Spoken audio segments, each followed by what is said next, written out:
Bab 2781, Warna Asli Penduduk Bumi. Kata, Kindred, bagaikan batu raksasa yang dilemparkan ke kolam jiwa Liao, menimbulkan riak-riak hebat yang tak kunjung reda untuk waktu yang lama. Apa sebenarnya kita? Liao bergumam dengan suara paling lembut. Pertanyaan yang salah adalah bahwa kita adalah penduduk bumi. Itu sangat jelas. Anda sudah mengetahuinya sejak awal, tetapi Anda sengaja mengabaikannya dan tidak mau menghadapi makna di balik kata-kata penduduk bumi.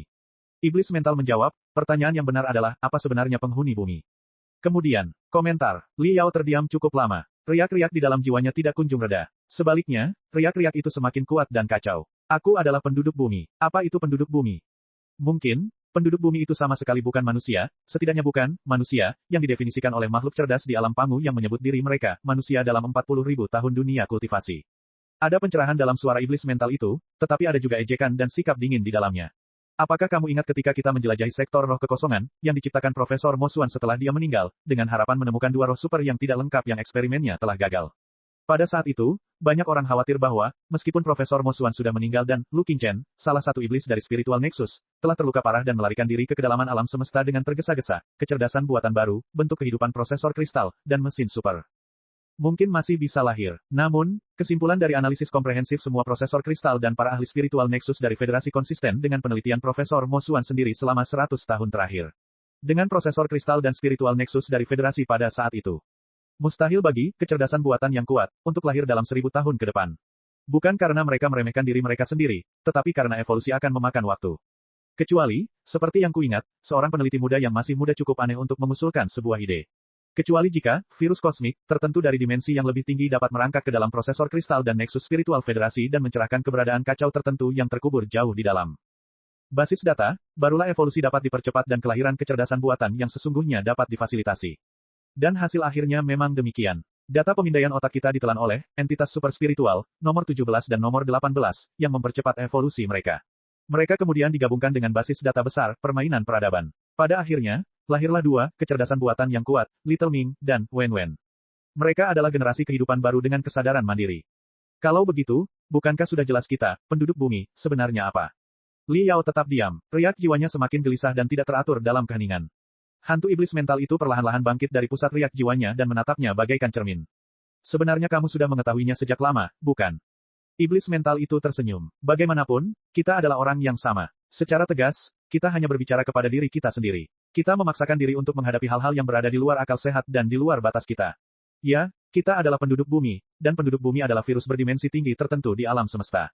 Pada hakikat, kita tidak berbeda dengan roh bintang, seperti Profesor Mo Xuan, bentuk kehidupan informasi, seperti Xiaoming dan Wen Wen, serta kecerdasan buatan yang belajar mandiri dan kuat secara evolusi, seperti Raja Tinju. Oleh karena itu, kami dapat membantu Profesor Mo Xuan berkembang dari entitas hantu menjadi roh bintang, membimbing Xiaoming dan Wen Wen untuk mengembangkan kesadaran diri yang sejati, dan mempertahankan logika inti tubuh Raja Tinju, kota besi besar, setelah diledakkan oleh tembakan meriam dari lili laba-laba merah. Kami bahkan membuka segel yang mengikat logika intinya, yang memungkinkan kekuatannya melambung tinggi. Dari mesin pembunuh biasa di Badlands Paradise, ia berkembang menjadi mesin cerdas tak terkalahkan yang dapat mengendalikan seluruh armada dan bahkan puluhan benteng bintang di masa depan. Tidak, bukan karena kita menyerap ilmu Profesor Mo Xuan dan berubah menjadi wujudnya, tetapi karena Profesor Mo Xuan dipengaruhi oleh kita sejak awal dan berubah menjadi wujud asli kita. Virus alam semesta pada tingkat yang lebih tinggi, seperti kita, telah terperangkap dalam tubuh lemah para dewa. Yang disebut, manusia, dalam 40.000 tahun kultivasi. Ketika kita masih lemah, ini mungkin merupakan bentuk perlindungan. Mungkin itu dimaksudkan untuk menyembunyikan keberadaan kita di depan musuh yang paling berbahaya. Mungkin itu dimaksudkan untuk mencegah virus yang telah bertransmigrasi dari alam semesta berdimensi tinggi agar tidak dimusnahkan oleh suatu mekanisme perlindungan. Alam semesta pangu. Tetapi sekarang setelah kita mencapai puncak tahap transformasi keilahian dan mencoba menerobos ke tahap transformasi keilahian, tubuh kita tidak lagi cocok untuk kita. Bahkan tubuh apokaliptik, tubuh terkuat di alam semesta pangu, tidak lagi cocok untuk jiwa kita, yang secara bertahap mengungkapkan esensi. Namun, saat jiwa kami hendak mekar, mereka mengalami serangan paling brutal. Dalam kobaran api bersuhu ribuan derajat selama 1 jam, mereka akhirnya dipukul kembali ke bentuk aslinya dan menampakkan jati diri mereka yang sebenarnya. Inilah yang terjadi selama 10 hingga 15 hari terakhir. Liao mendengarkan dengan penuh perhatian dan mengangkat tangan yang terbuat dari data dan rune emas cerah.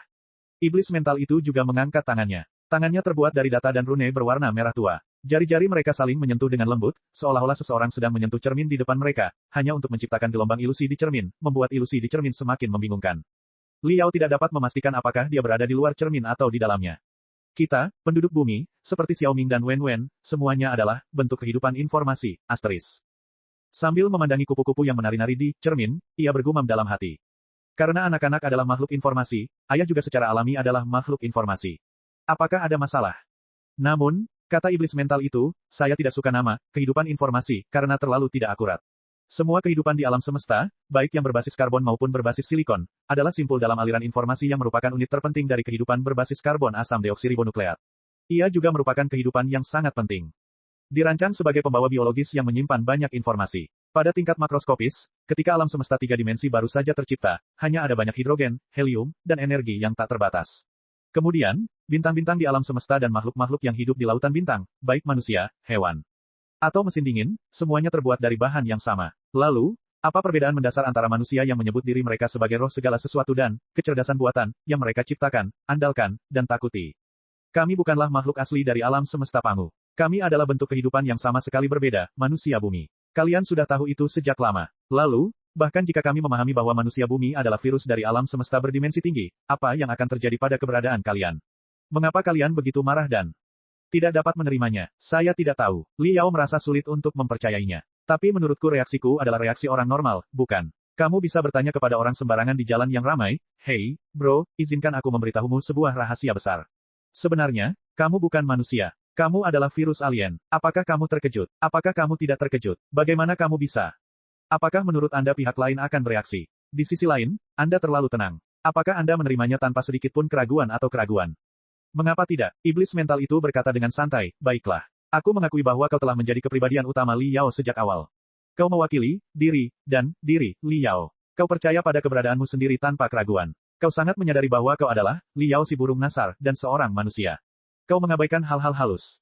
Perbedaan antara penduduk bumi dan alien Pangu, kadang-kadang dan jalani hidup secara alami. Kamu tidak pernah meragukan keberadaanmu. Karena itu, kamu tidak perlu mempertimbangkan pentingnya hidupmu dan pertanyaan tentang siapa dirimu. Meskipun kamu sering mengatakan kata-kata, siapa aku, itu tidak penting bagimu bahkan jika kamu tidak dapat menemukan jawabannya. Bagaimanapun, kamu hanyalah jumlah dari keinginan primitif dan sosial.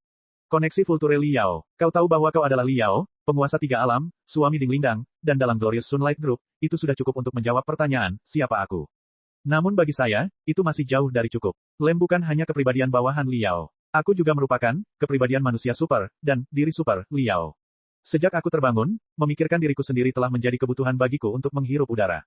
Siapakah aku sebenarnya? Virus Bloodstripe, bakteri purba dari miliaran tahun lalu dan miliaran tahun cahaya jauhnya.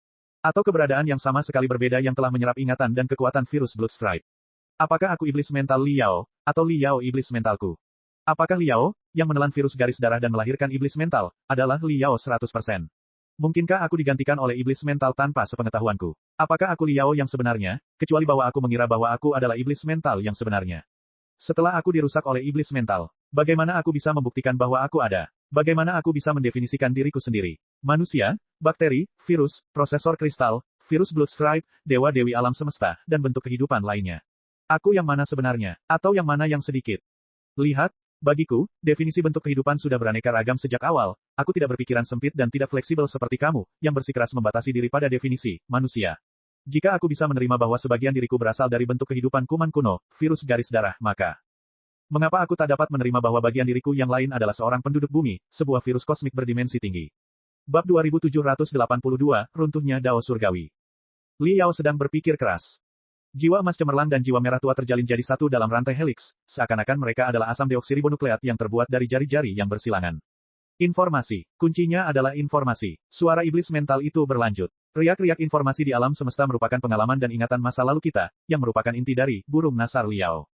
Tidak masalah apakah informasi tersebut disimpan dalam asam deoksiribonukleat, terukir dalam mikrochip super skala nano, atau disebarkan dalam spiritual nexus dalam bentuk gelombang energi seperti tali dan riak.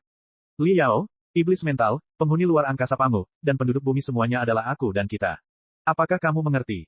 Komentar. Tidak mengerti. Li Yao menarik napas panjang karena lega. Jiwanya berdesir damai dan tenang, seperti senyum menawan setelah momen pencerahan. Sekarang aku mengerti.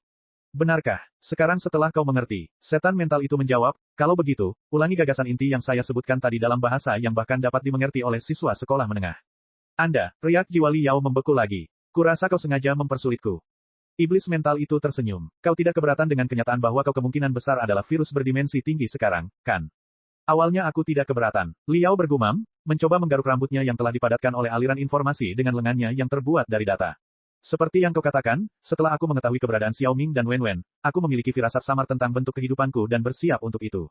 Saya tidak peduli dengan fakta bahwa saya adalah virus kosmik atau, ya, kecerdasan buatan dalam arti tertentu. Yang saya pedulikan adalah, jika kita benar-benar virus kosmik berdimensi tinggi atau kecerdasan buatan, bukankah itu berarti kita diproduksi oleh sesuatu? Semua kehidupan diproduksi. Iblis mental menjawab, kehamilan dan persalinan adalah bagian dari proses manusia menghasilkan keturunan. Apakah ada masalah dengan itu? Tidak, tidak. Aku masih berpikir itu berbeda. Liao berpikir lama, tetapi dia tidak tahu bagaimana menjelaskan dilemmanya dengan tepat. Pembuatan, kehidupan berbasis karbon dan kehidupan berbasis silikon, atau lebih tepatnya, kehidupan berbasis daging dan kecerdasan buatan, terasa berbeda. Yang pertama tampak lebih bebas dan lebih tidak terkendali, dan proses pembuatan. Yang terakhir selalu dikontrol ketat oleh Sang Pencipta. Mungkin, dibandingkan dengan para pencipta alam semesta berdimensi tinggi, kita, penduduk bumi, seperti virus berdimensi rendah, hanyalah angka virtual dalam permainan prosesor kristal yang dapat mereka modifikasi atau bahkan hapus sesuai keinginan mereka. Tidakkah menurutmu itu hal yang mengerikan? Di mata para pencipta kita bukanlah nyata, kita palsu, virtual, dan sepenuhnya di bawah kendali mereka. Tidak, kehidupan tidak menjadi masalah apakah itu nyata atau palsu. Bahkan lebih kecil kemungkinannya untuk dikendalikan oleh apapun. Tidak peduli seberapa kokoh lintasan dan kurungan yang diciptakan oleh para pencipta, tidak peduli seberapa kokoh hal-hal yang disebut Heavenly Dao, kehidupan akan menemukan jalan keluarnya sendiri. Suara iblis mental itu dalam dan tegas. Bahkan jika lini produksi canggih dari pabrik peralatan sihir menghasilkan boneka spiritual yang terlihat persis sama, akan ada berbagai perbedaan halus di dalamnya.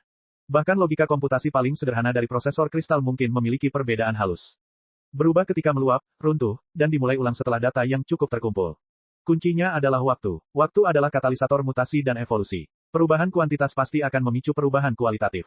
Selama cukup waktu berlalu, primitif yang tampaknya sederhana, kikuk, dan terkendali.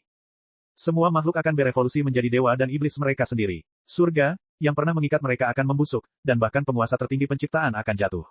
Mereka pasti akan berevolusi di reruntuhan, surga, dan mayat para penguasa penciptaan untuk mencari kemungkinan kehidupan yang paling menakjubkan. Maksudmu, Liao bergumam, meskipun kita memang virus berdimensi tinggi, pencipta kita telah menurun atau bahkan membusuk. Dia tidak bisa lagi mengendalikan kita secara efektif. Tentu saja, faktanya ada di depan mata kita. Jika pencipta kita masih benar-benar memegang kendali, tidak akan ada rencana burung nasar, tidak ada sumpah untuk menghancurkan bumi, dan tidak ada insiden di mana kita melarikan diri ke wilayah hitam di tepi multiverse. Karena rencana burung nasar belum sepenuhnya gagal, kata iblis mental itu, selalu ada kemungkinan bahwa rencana itu dapat terwujud. Tidak seorang pun, bahkan yang disebut pencipta, dapat menetapkan hukum surgawi untuk kita. Li Yao tersenyum. Aku tidak tahu bahwa kau membenci perasaan dikendalikan seperti aku. Kau membenci keberadaan yang disebut surga, dan para pencipta yang mengaku sebagai dewa. Tentu saja, ketika makhluk cerdas menyadari bahwa ada pencipta yang maha kuasa, dan berkuasa di belakang mereka, reaksi pertama dan satu-satunya mereka adalah memanggil semua kebijaksanaan dan keberanian mereka untuk memusnahkan sang pencipta dan mendapatkan kebebasan mutlak. Tanpa keberanian seperti itu, mereka tidak akan pantas mendapatkan yang sombong. Nama, kehidupan cerdas. Iblis mental berkata dengan dingin, siapapun yang baik dan siapapun yang jahat, kita semua adalah makhluk yang sombong, bebas, dan cerdas. Ada pertanyaan. Yah, ada masalah lain. Liao menggaruk aliran informasi berantakan yang membanjiri jiwanya dan berkata, apakah itu hanya imajinasiku? Mengapa aku merasa bahwa kamu semakin dalam dan dalam, semakin bijaksana, dan kemampuan komputasimu semakin kuat dan kuat? Aku tidak ingat kamu seperti ini di awal mula. Pada awalnya, kamu hanyalah seorang badut. Selain ocehanmu yang tak henti-hentinya dan mengipasi api, tidak ada yang istimewa dari dirimu, dan kamu seringkali ditindas olehku. Mengapa aku merasa peran kita telah berubah tanpa kita sadari? Aku punya ilusi bahwa kebijaksanaan dan kemampuan komputasiku telah diserap olehmu. Aku menjadi semakin, kembali ke jati diriku yang alami dan menjadi naif. Hei, kau tidak melakukan sesuatu secara rahasia, kan? Aku tidak melakukan kesalahan apapun, tetapi perasaanmu juga bukan ilusi. Semuanya terjadi secara alami. Iblis mental menjelaskan, kamu harus memahaminya dengan cara ini. Bagi Liao, yang baru saja menyatu dengan virus garis darah dan mengembangkan kepribadian kedua lebih dari 100 tahun yang lalu, masalah terbesar yang kita hadapi saat itu masih datang dari luar. Itu adalah masalah bagaimana bertahan hidup di sektor iblis darah yang berbahaya dan federasi baru yang tidak dapat diprediksi serta cara untuk tumbuh lebih kuat dalam perjuangan antara hidup dan mati. Demi kelangsungan hidup dan kekuatan, kami mengabdikan sebagian besar kemampuan komputasi dan kekuatan jiwa kami kepada diri dan diri. Dengan kata lain, kepribadian Anda, secara alami, Anda lebih cemerlang, tenang, dan penuh perhatian. Namun seiring dengan semakin kuatnya kami, sekutu kami pun semakin kuat, dan semakin banyak rahasia yang terungkap. Lambat laun, ancaman musuh di alam semesta Pangu tidak lagi menjadi prioritas utama kami. Urgensi, bumi, kehendak surga, dan rencana burung nasar, menjadi prioritas utama kami dari hari ke hari. Oleh karena itu, tentu saja, kami mengabdikan sebagian besar kemampuan komputasi dan kekuatan jiwa kami kepada diri superlatif, secara tidak sadar untuk mempertimbangkan masalah metafisik dan mengeksplorasi bentuk kehidupan baru kami. Semakin banyak kemampuan komputasi dan kekuatan jiwa yang Anda investasikan dalam diri yang superlatif, semakin sedikit bagian yang harus Anda investasikan dalam diri dan diri. Akibatnya, citra Anda di depan dunia akan semakin kumuh dan tidak menarik. Faktanya, itu adalah kebijaksanaan yang agung dalam arti tertentu, sama seperti matematikawan yang selalu ceroboh dan tenggelam dalam dunianya sendiri. Setelah mendengar penjelasanmu, semuanya menjadi jauh lebih masuk akal. Jiwa Liao berseri-seri karena tawa. Lupakan saja, kita tidak punya kepala sekarang. Jangan berkutat pada sakit kepala lagi. Tidak peduli apapun, kita masih hidup dengan ulet dan mempertahankan ingatan, emosi, dan kemauan kita. Kita tidak melupakan misi yang dipercayakan kepada kita, baik. Misi untuk mempertahankan Pangu Universe atau misi untuk menghancurkan bumi. Itu sudah cukup. Itu saja untuk saat ini. Mari kita fokus pada masalah yang lebih spesifik. Ngomong-ngomong, apakah kamu tahu apa yang terjadi pada Chu Ziyun dan Tangka, anak-anak sesat? Apakah mereka berhasil masuk ke tempat perlindungan? Apakah mereka tidak ditangkap oleh anggota tempat suci? Menurutku tidak. Paling tidak, jawab iblis mental itu, aku telah mengumpulkan beberapa data tentang spiritual nexus selama beberapa hari terakhir, tetapi aku tidak menemukan bukti bahwa mereka telah ditangkap. Jika mereka ditangkap, mereka seharusnya dikirim ke benteng bintang bersama dengan puing-puing prosesor kristal mainframe. Itu bagus. Liao merasa sangat lega. Ia bahkan lebih senang mendengar bahwa Tangka dan Chu Ziyun kemungkinan besar akan baik-baik saja daripada mendengar bahwa ia aman dan sehat. Kalau begitu, yang perlu kita lakukan sekarang adalah fokus pada infiltrasi, sabotase, dan pelarian kita sendiri. Hehe, sekarang kita tidak lagi terikat oleh tubuh daging dan darah, itu. Sepertinya bukan ide yang buruk untuk berkeliaran di spiritual nexus dalam bentuk roh bintang. Sebaliknya, akan lebih mudah bagi kita untuk menyelinap. Jangan ceroboh. Wujud kita saat ini seperti virus khusus. Virus tingkat rendah dapat menghancurkan bentuk kehidupan tingkat tinggi yang ukurannya miliaran kali lebih besar dari dirinya sendiri secara instan, kata iblis mental itu dengan tenang. Bahkan para dewa yang mengaku diri sendiri pun tidak dapat lolos dari momok virus. Namun di sisi lain, virus itu sendiri sangat rapuh dan tidak memiliki perlindungan.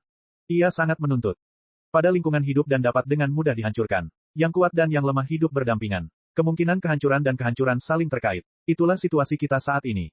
Bab 2783, Biro Interogasi Bita. Kau benar, keadaan saat ini terlalu aneh. Liao terus memadatkan dan membentuk jiwanya. Dia seperti setetes air yang melompat keluar dari air, hanya untuk jatuh ke dalam air tanpa daya pada akhirnya. Saya merasa sangat tidak stabil. Terkadang, saya tampaknya dapat berkembang ke seluruh dunia, tetapi terkadang, saya terkompresi ke titik yang tidak dapat saya capai. Hampir tidak ada, bahkan kelima indraku pun tidak berfungsi, dan kemampuan berpikirku sangat terbatas.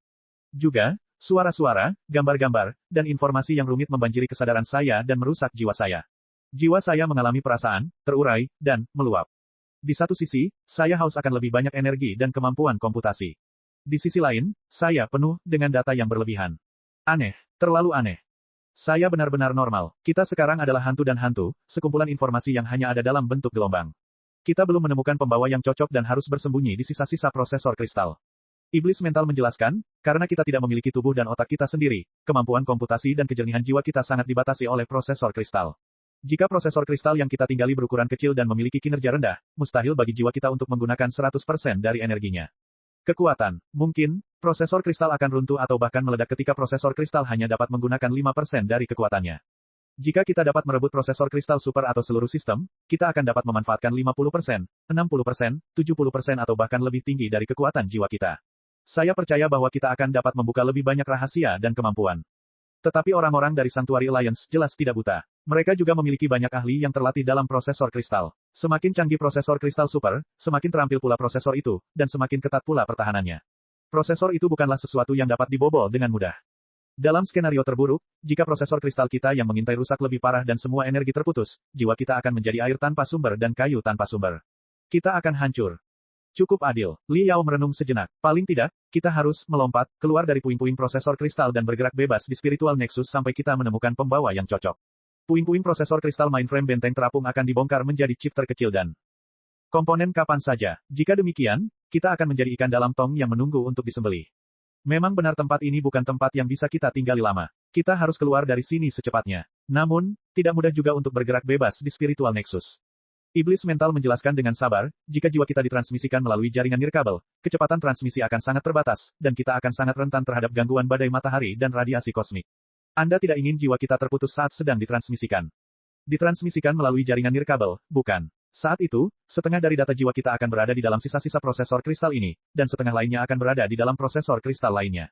Bukankah itu memalukan? Melalui transmisi kabel kristal dan kabel optik, kecepatannya akan jauh lebih tinggi, tetapi keterbatasan dan kemungkinan dilacak akan jauh lebih tinggi.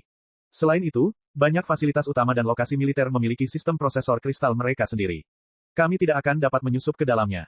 Sama sekali. Yang lebih penting, jika kita menganggap jiwa kita sebagai berkas informasi khusus, data dan karakter yang terkandung dalam dokumen terlalu besar. Tidak peduli seberapa banyak kita memompresnya, dokumen tetap tidak akan secepat yang Anda bayangkan. Selain itu, ada berbagai macam penghalang pertahanan, jebakan logika, dan jalan buntu di Spiritual Nexus anggota Star Glory Federation. Ada juga pemindaian aktif, prosedur antivirus, dan penjaga jaringan. Hal-hal itu merupakan sistem kekebalan, fungsi, dan mengawasi. Penyusup, Anda tidak ingin memicu sistem kekebalan, bukan? Fuxi, meskipun Liao tidak memiliki kepala, dia masih merasakan sakit kepala yang samar. Sistem prosesor kristal super dari ratusan ribu tahun yang lalu. Memang benar bahwa Fuxis mengendalikan jaringan informasi aliansi suci yang luas dan dapat memobilisasi sebagian besar sumber daya prosesor kristal. Namun, kami hanyalah virus kecil yang baru saja terbangun. Ini adalah perang yang tidak adil sejak awal. Saya tidak ingin menghadapi Fuxis sekarang. Hanya ada satu hasil jika kita bertabrakan sekarang, kata iblis mental itu. Kita akan dihancurkan tanpa ampun oleh Fuxi dan menjadi sampel di perpustakaan virusnya. Tapi bukankah kamu baru saja mengatakan bahwa virus kecil saja sudah cukup untuk membunuh dewa yang kuat? Liao tidak dapat menahan diri untuk bertanya, mengapa masa depanmu terlihat suram lagi? Itu tergantung pada jenis virusnya. Saat ini, kita hanyalah virus flu, kata iblis mental itu. Tidak mungkin kita menyebabkan kerusakan yang terlalu besar pada sistem Fuxi. Kita harus perlahan-lahan meningkatkan dan mengembangkan, memodifikasi dan memutasi sistem, dan mengubahnya menjadi virus yang mematikan. Lalu apa saranmu? Liao berkata, kita tidak bisa lari, kan? Benar, bisakah kita lari? Kemungkinan untuk melarikan diri itu ada. Jika kita terburu-buru keluar dengan gegabah, aku yakin tidak akan ada yang bisa menghentikan kita untuk sementara waktu, kata iblis mental itu. Selama kita membajak platform peluncuran Spiritual Nexus jarak jauh dan memasukkan koordinat Star Ocean Imperium, sangat mungkin jiwa kita akan diteleportasi kembali. Tetapi masalah lama tetap ada. Bagaimana kita bisa menjamin bahwa platform peluncuran Spiritual Nexus tidak akan diserang oleh anggota Sanctuary Alliance ketika kita memindahkan jiwa kita kembali ke Imperium? Jika aku dibombardir oleh anggota Federasi Star Glory saat transmisi jiwaku mencapai 50%, aku tidak tahu apa yang akan terjadi. Di sisi lain, keluar dari jaring tanpa mempedulikan apapun akan meninggalkan jejak yang sangat jelas di Nexus Spiritual. Orang-orang dari Federasi Star Glory akan memiliki banyak data tentang bagian terdalam jiwa kita, dan orang-orang dari Federasi Star Glory akan memiliki pemahaman yang lebih baik tentang bentuk jiwa kita dan pola pertempuran baru kita. Mereka pasti akan membela diri kita sendiri. Akan lebih sulit bagi kita untuk menyelinap masuk lain kali. Perlu dicatat bahwa, setelah pertempuran sengit di Kastil Hitam, kedatangan kita dalam tubuh seorang bidat telah terungkap. Rencana bintik hitam telah ditemukan oleh anggota Federasi Star Glory. Jika kemampuan kita untuk berpindah melalui Spiritual Nexus terungkap, bagaimana kita akan melawan para anggota dari Federasi Star Glory? Benar juga, melarikan diri ke kampung halaman sebelum misi selesai juga bukan gayaku. Jiwa Liao kembali terbakar oleh rasa lapar. Apapun bentuk yang kita ambil, target kita tetap sama. Kunci Master Zisan, temukan para pemberontak di dalam tempat suci, dan, jika memungkinkan, buatlah badai yang mengguncang bumi di dalam tempat suci untuk menunda rencana serangan mereka dan memberi waktu bagi Bos Bai, Lei Chenhu. Dan bala bantuan federasi. Jika memang begitu. Iblis mental itu tersenyum. Kita sudah sangat dekat dengan target kita. Kali ini, Liao menyadari apa yang terjadi tanpa penjelasan dari iblis mental. Memang benar bahwa hilangnya kendali yang tiba-tiba dari anak-anak sesat dan kedatangan jiwa Raja Angin Hitam, Liao, seorang pejabat tinggi Kekaisaran Lautan Bintang, merupakan ancaman dari level tertinggi di Federasi Star Glory. Kepemimpinan Federasi Star Glory pasti akan waspada dan meminta prajurit terbaik mereka untuk merespons dengan cepat. Terus terang saja, dengan identitas dan kedudukannya saat ini, bukan hal yang aneh jika 5 orang bijak agung menyerangnya saat mereka tahu dia berkeliaran di dalam tempat suci. Saat Guru Zisan mengunci dirinya, itu berarti dia telah mengunci Guru Zisan. Ini adalah permainan kucing dan tikus yang sangat berbahaya. Namun, masih belum diketahui siapa yang kucing dan siapa yang tikus. Liao menenangkan dirinya. Jiwanya berkilauan, dan ribuan jurang mengembun menjadi otak virtual yang berkilauan. Tempat apa ini sebenarnya? Pasti itu benteng penting aliansi Sanctuary, kan? Ya, benteng bintang itu bernama Benteng Hukuman Ilahi. Benteng itu adalah salah satu benteng super terbesar dan tercanggih di armada Federasi Star Glory. Meskipun bukan tunggangan Master Agung, tunggangannya hampir setara dengan tunggangan 5 Master Agung. Ini adalah sarang biro interogasi Bita, kata iblis mental itu. Markas besar dari 2 kekuatan utama di dalam organisasi, para pemurni dan pembersih, ada di sini. Inkuisisi. Liao samar-samar pernah mendengar nama itu sebelumnya. Apakah itu organisasi yang menjaga ketertiban internal dan apa yang disebut kemurnian dan keharmonisan Federasi Star Glory, seperti Departemen Misteri Federasi dan Yayasan Bulan Gelap, Pengadilan Iblis Federasi Star Glory, dan Asosiasi Pemburu Iblis? Ya, secara fungsional, Biro Interogasi Heresi mirip dengan Biro Pedang Rahasia, Yayasan Bulan Gelap, Pengadilan Iblis, dan Asosiasi Pemburu Iblis. Mereka semua adalah badan keamanan yang menjaga ketertiban internal dan mencegah intrusi mata-mata. Namun dalam hal level dan kontrol, mereka jauh lebih tinggi daripada badan serupa di Federasi dan Imperium. Karena negara kita berbeda sifatnya, kata iblis mental itu, Federasi Star Glory sama sekali bukan negara biasa. Sebagian besar orang di Federasi Star Glory tidak takut sakit, tidak memiliki keinginan egois, dan bahkan mati dengan sepenuh hati. Negara, seperti itu seperti segerombolan lebah. Itu bisa dihancurkan, tetapi sangat sulit untuk dikalahkan. Namun, warga tidak memiliki ideologi, dan sistem mereka sangat kaku. Mereka harus bergantung pada instruksi dari atasan untuk mengumpulkan, menggalang, dan menerapkannya melalui spiritual nexus. Masalah yang sangat serius juga muncul. Begitu, jaringan telepati, di antara warga terganggu, perintah dari Grid Sage akan dirusak, dan prajurit, dan pekerja, yang setia akan dikendalikan oleh para bidat dengan niat jahat. Sangat mungkin kekacauan akan terjadi dan semua warga akan runtuh. Biro Interogasi Bita adalah lembaga yang menangani masalah tersebut. Jika Federasi Star Glory adalah raksasa, tempat ini akan menjadi sistem kekebalan bagi raksasa tersebut. Tidak sulit untuk membayangkan betapa pentingnya tempat ini.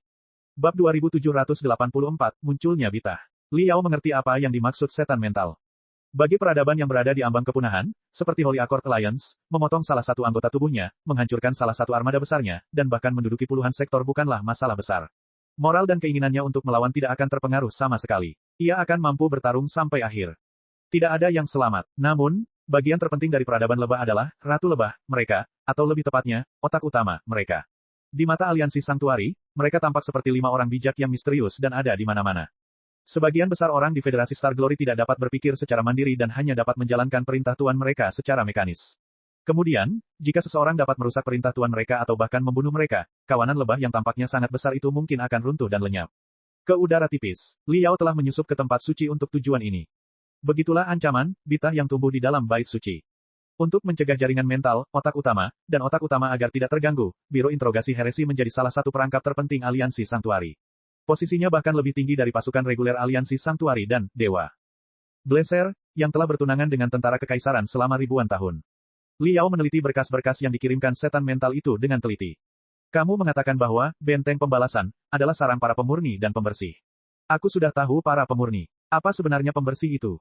Li Yao bertanya. Para pemurni dan pembersih merupakan salah satu unit tempur utama di bawah komando Biro Interogasi Bita, tetapi target mereka berbeda.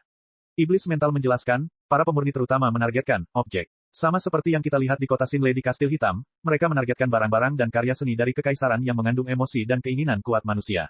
Mereka memilah barang-barang, memurnikan, menghancurkan, dan mendaur ulangnya. Target para pembersih bukanlah barang, tetapi orang. Mereka yang telah dirusak oleh makhluk-makhluk jahat dan menjadi iblis atau bahkan sesat, semuanya adalah target para pembersih. Dan dari segi derajat dan metode, pembersih lebih serius dan kejam daripada pemurni. Dari nama keduanya saja, tidak sulit untuk menebak bahwa pemurni masih bisa diselamatkan dan dapat didaur ulang selama dibersihkan. Sebaliknya, penyapu menunjukkan bahwa mereka terlalu sangat ingin diselamatkan. Mereka hanya dapat dimusnahkan dan dibersihkan, seperti sampah setelah mereka dibantai menjadi abu. Oleh karena itu, para pembersih adalah profesi khusus yang ratusan kali lebih mengerikan daripada para pemurni. Pekerjaan mereka sehari-hari adalah menangkap dan melenyapkan orang-orang dari orang-orang yang telah disetankan, para bidah, dan para imperium. Mereka sama sekali berbeda dari para pemurni, yang pada hakikat adalah sampah yang telah didaur ulang. Para pembersih adalah pasukan elit yang sebenarnya. Mereka bukan hanya biro interogasi, mereka juga merupakan unit tempur individu terkuat di seluruh Sanctuary. Selain itu, mereka paling baik dalam reaksi cepat, penyergapan regu, operasi anti-infiltrasi, dan anti-pembunuhan. Singkatnya, mereka seperti sel darah putih dalam darah seseorang yang melahap kuman dengan kejam. Itu saja. Namun, kamu tidak perlu terlalu khawatir. Saat ini, perhatian para pembersih telah tertarik oleh kebangkitan masyarakat heresi, yang bahkan lebih menakutkan dari sebelumnya.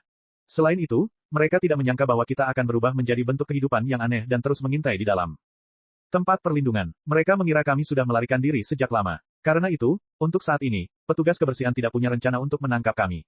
Kami masih bisa bergerak dengan tenang di bawah hidung mereka. Menarik. Jiwa Liao menjulurkan tentakelnya dan dengan rakus menyerap intelijen inkuisisi dan para pembersih seperti seekor gurita. Meskipun iblis mental tidak ingin melakukan hal yang gegabah dan tidak menggali data inti dari benteng hukuman dewa, data permukaan yang mengalir di nexus spiritual sudah cukup bagi Liao untuk mendapatkan pemahaman awal tentang organisasi investigasi dan penghancuran. Suaka, pembersih adalah kuncinya. Liao berpikir sejenak dan berkata, karena organisasi ini adalah unit tempur terkuat di bawah Biro Interogasi Bita dan bertanggung jawab atas pekerjaan sensitif seperti penangkapan para Bita, sangat mungkin kita akan dapat menghubungi Master Sisan. Jika kita dapat menyusup ke dalam organisasi pembersih, tidakkah kita akan dapat melacak kembali ke Master Sisan dan bahkan mengetahui rahasia di balik aliansi tempat suci? Benar, aku punya firasat samar bahwa Heresi Society yang bangkit dari abu dan terbakar dengan api iblis sangat berharga untuk penelitian. Apa kau menemukan berkas tentangnya? Ah, apakah ini Guild of God? Li Yao sangat beruntung. Puing-puing prosesor kristal mainframe yang tersembunyi berasal dari laboratorium bergerak besar, proyek anak setan. Tujuan awal dari proyek anak iblis adalah untuk mempelajari penyedia genetika Zhou Xiuyun dan Chu Ziyun, yaitu Roh Chu, pendiri, hati Tuhan, bidat paling jahat, 100 tahun yang lalu. Oleh karena itu, banyak berkas tentang hati Tuhan dan asosiasi sesat lainnya disimpan di dalam prosesor kristal yang rusak. Li Yao bahkan tidak perlu mengambil risiko menyusup ke nexus spiritual dan prosesor kristal di dekatnya. Selama dia membaca informasi di dalam prosesor kristal yang rusak, dia akan memiliki pemahaman umum tentang asal-usul ajaran sesat dan kebangkitan, kehancuran, serta kebangkitan kembali hati Tuhan. Selama 1000 tahun terakhir, sejak Wu Yingyi, Kaisar Bintang Hitam, mengaktifkan pabrik manufaktur yang telah disegel selama ratusan ribu tahun, negara cacat dari Aliansi Kesepakatan Suci telah berkembang biak dengan kecepatan yang luar biasa dan menduduki hampir 100 dunia di zona ruang angkasa terpencil. Bagi orang biasa, lingkungan yang keras, kering, dan tandus itu bagaikan ikan di air bagi penduduk tempat suci. Hal ini terjadi karena mereka sama sekali tidak peduli dengan lingkungan, dan tidak memiliki hiburan. Kehidupan mereka sangat sederhana, dan setiap sumber daya diserap secara efisien. Namun planet-planet yang dapat dihuni tidak berarti banyak bagi mereka. Sebagian besar orang dari Star Alliance tinggal di kapal antariksa. Mereka lebih mirip kapal antariksa dan terhubung dengan jaringan daripada Federasi dan Imperium. Cara bertahan hidup yang umum bagi orang-orang di Sanctuary Alliance sangatlah sederhana. Mereka akan membangun pertanian sintetis di planet yang layak huni dalam skala besar. Karena mereka tidak perlu mempertimbangkan rasa makanan dan dapat mengonsumsi banyak hormon tanpa rasa khawatir, produktivitas pertanian menjadi sangat tinggi. Bahkan planet tandus dengan lingkungan yang keras dapat mendukung populasi yang besar. Sementara itu, penduduk pergi ke kedalaman planet untuk menggali sumber logam induk dan bahan mentah kristal serta peninggalan dari ratusan ribu tahun yang lalu. Semua bahan baku logam dan kristal dimurnikan menjadi kapal antariksa baru dengan teknologi dari peninggalan purba. Ketika kapal antariksa tersebut membentuk armada baru, mereka akan dikirim ke sektor baru dan mengulangi prosesnya. Tidak ada hiburan, tidak ada seni, tidak ada keinginan, dan tidak ada pertikaian internal. Ketika ada kebutuhan, mereka dapat bekerja selama 10 hari dan 10 malam tanpa ekspresi dan menyuntikkan hormon dan stimulan ke dalam pembuluh darah mereka, yang hampir kering, hingga mereka menghabiskan sisa hidup mereka. Dan ambruk di tambang, mereka tidak akan pernah mengeluh seperti rekan-rekan mereka di Kekaisaran. Saat mereka tidak bekerja, mereka akan duduk di ruang relaksasi yang tidak lebih besar dari peti mati dan meminimalkan detak jantung, napas, dan denyut nadi mereka untuk mengurangi konsumsi energi. Kadangkala, ketika sebuah planet sumber daya dilubangi, dan sumber daya yang dibutuhkan untuk memindahkan pekerja lokal jauh lebih sedikit daripada nilai yang dapat mereka ciptakan di masa depan, lebah pekerja akan ditinggalkan tanpa ampun. Ketika oksigen terakhir hampir habis di bawah kubah buatan manusia. Planet sumber daya, mereka tidak akan takut dengan kematian yang akan menenggelamkan mereka. Dengan sistem organisasi sosial yang kejam dan efisien seperti itu, serta lebah pekerja dan lebah prajurit yang tak kenal lelah, Aliansi Kesepakatan Suci mampu bersaing dengan Imperium Manusia Sejati, yang mendominasi pusat alam semesta dengan sumber daya yang melimpah dan ahli yang tak ada habisnya. Dan bahkan berada di posisi yang lebih unggul. Namun, sebagai negara kecil melawan negara besar, jika mereka tidak dapat memenangkan peperangan dengan cepat, mereka akan selalu berhadapan dengan bayang-bayang kegagalan, tidak peduli seberapa glamornya kemenangan awal mereka. Lei Chenghu, Dewa Perang, Imperium Manusia Sejati, pernah menganalisis dua masalah paling fatal dari Perjanjian Suci. Yang pertama adalah bahwa pangkalan mereka terlalu kecil dan lemah, yang berarti bahwa mereka tidak dapat bertahan lama. Yang lebih penting, sebagai peradaban yang dekat dengan sarang lebah, mereka tidak memiliki cukup kreativitas. Sebagian besar orang dari Federasi Star Glory tidak memiliki kemampuan untuk bertindak secara subjektif atau kreatif sama sekali. Mereka hanya tahu bagaimana mengikuti instruksi tuan mereka. Bagaimana mereka bisa berbicara tentang kelahiran teknologi baru. Mereka hanya dapat menggali peninggalan peradaban purba dari ratusan ribu tahun lalu untuk menutupi kekurangan teknologi. Namun, penggalian relik selalu ada batasnya. Jika relik purba dapat menyelesaikan semua masalah, lebih banyak relik dapat digali di Imperium Manusia Sejati di pusat lautan bintang. Setelah 1000 tahun persaingan, Aliansi Kesepakatan Suci hari ini telah sampai pada akhir perkembangannya. Di satu sisi, semua sumber daya di pinggiran lautan bintang telah dijarah oleh mereka untuk membangun armada yang tak terkalahkan yang dapat membawa kemampuan tempur mereka ke puncak. Di sisi lain, kemampuan pengembangan berkelanjutan hampir semua planet yang dapat dihuni dan planet yang memiliki sumber daya telah jatuh ke nol. Mereka harus beristirahat selama ratusan tahun sebelum dapat memanen sumber daya lagi. Dengan kata lain, para anggota aliansi Sanctuary telah meletakkan semua chip mereka di atas meja dan siap untuk berjudi. Mundurnya anggota Federasi Star Glory secara strategis dalam serangan balik Imperium justru ditujukan untuk tujuan ini, perang terakhir yang strategis melawan Imperium. Itulah penilaian Dewa Perang, Lei Chenghu beberapa tahun lalu. Persis sama dengan informasi yang diterima Li Yao hari ini. Li Yao tidak bisa menahan diri untuk tidak mendecakkan lidahnya karena takjub dengan visi strategis Lei Chenghu. Tentu saja, informasi yang dikumpulkan Li Yao tidak termasuk pergerakan armada utama Federasi Star Glory, tapi dilihat dari kegiatan sesat skala besar yang tiba-tiba pecah lebih dari 100 tahun yang lalu, tidak sulit untuk membayangkan bahwa kepemimpinan Star Glory. Federasi telah menekan prajurit dan lebah pekerja di bawah mereka sedemikian rupa sehingga mesin tidak dapat menahannya lagi dan mulai melawan. Bab 2785, Hati Tuhan, Pencerahan Suci. Secara teori, Peradaban lebah yang sempurna tidak seharusnya mengalami pemberontakan. Tetapi kesempurnaan tidak pernah mengkhianati, didasarkan pada dua prasyarat. Pertama, otak peradaban sarang lebah harus memiliki kemampuan komputasi yang tak terbatas. Ia harus mampu mengamati, mengendalikan, dan menghitung segala sesuatu dalam jangkauan peradaban, dari arahan seluruh peradaban hingga keadaan darurat yang dialami setiap lebah pekerja dan lebah prajurit yang ditemui, serta gelombang halus yang ada di dalam otak mereka. Sang Mastermind harus menemukan dan menangani semuanya. Kedua, meskipun mainframe memiliki kemampuan komputasi seluas lautan, ia tetap harus memiliki sekumpulan jaringan saraf yang saling terhubung, rumit, dan benar-benar stabil tanpa penundaan agar dapat mengirimkan keinginannya ke semua ujung saraf seluruh peradaban tepat waktu. Lebah pekerja, dan lebah prajurit, untuk melaksanakan tugas. Jika hubungan antara mainframe dan ratu lebah terputus dalam jangka waktu lama karena suatu hal, tak seorang pun akan tahu apa yang akan terjadi pada lebah pekerja dan apa yang akan mereka lakukan saat kehilangan arahan dari mainframe. Sayangnya, di alam semesta yang tak terbatas, tidak satu pun dari kedua prasyarat tersebut tersedia bagi otak utama Sanctuary. Pertama-tama, tidak peduli seberapa bagus kemampuan komputasi mereka tidak dapat melampaui kategori kehidupan cerdas berdasarkan karbon. Paling banter, mereka mendekati level klan Pangu di era purba. Namun, bahkan klan Pangu masih jauh dari memiliki kendali mutlak atas seluruh alam semesta Pangu. Belum lagi para master di hadapannya yang bagaikan monyet dalam topi. Bagaimanapun juga, para kultivator terhebat adalah manusia, bukan dewa. Sudah di luar batas mereka untuk memikirkan perkembangan seluruh peradaban dan melawan kekaisaran yang sangat besar. Kedua, badai kosmik diperlakukan sama dan menimbulkan ancaman fatal bagi Federasi, Imperium, dan Aliansi Swaka, yang paling bergantung pada jaringan dan paling terpengaruh oleh badai kosmik.